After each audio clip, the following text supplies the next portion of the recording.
একবার হয় দুবারে কবার জ্বালায় মানুষকে। আমার বউকে আমাকে তোমরা কথা বলছো। এই সিদ্ধির ভাই তোর বউ কে রে? হ্যাঁ তোমার মেয়ে তো আমার বউ, তাহলে আমি কথা বলবো না? তাহলে আমি সুসাইড করবো এখন, ছাদ দিকে লাভ মেরে মরবো। হ্যাঁ এক্ষুনি আমি ছাদ দিকে লাভ মেরে মরবো, দিয়ে তোমাকে ফেঁসে দেবো। এ হে তুমি ছাদে থেকে লাভ মারো গা, যাই করো গা, গলায় দড়ি রাখো, খেতে তুমি দিবা। যদি গলায় লাগে, তোর লাগবে তো আমার কি? গলায় দড়ি দিলে আমার লাগবে না? আমি ছাদ দিকে লাভ মেরে মরবো, কথা খেতে বেরিয়ে মরবো। তুই গলায় দড়ি দেবে, ছাদে থেকে লাভ মারতে ওর কি? এই ভদ্র হালে ফোনটাকে ইয়ে করবে, কেটে দিবে। খবরের জন্য ফোন আসে না, ছাদের ওপর থেকে লাভ মারবো, পাল্লিটা পড়বে যেন না মরে। বুঝলি তো? আর গলায় দড়ি ভদ্র হালে বলছি যেন নাম্বারটা যেন ফোন আসে না। আমার শাশুড়িকে যতক্ষণ না দেবো আমি ফোন করবো।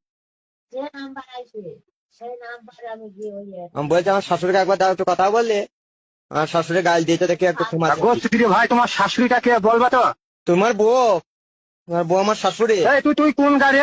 হ্যাঁ, কোন গাড়ি তুই? আমাদের গাঁয়ে। তুই কোথায় গাড়ি জামাই তুই? তোমার মেয়ে ভাতার আমি। ভাত আর কি দেখি তুমি আবার? হ্যাঁ, আর দেখি যে তোমরা তোমার জামাই খাতির করতে জানো না। ওই হে তুমি জামাই কেন? জামাইকে মেরি জান ছেড়ে দেবো। আর তাহলে জামাই হয়ে জামাইকে খাতির করে নে। তাহলে তোমার আর মেয়ে, তুই তো বাল। তাহলে তোমার মেয়ের হাতে চুড়িও ভাঙতে হবে। এ হে ভাঙা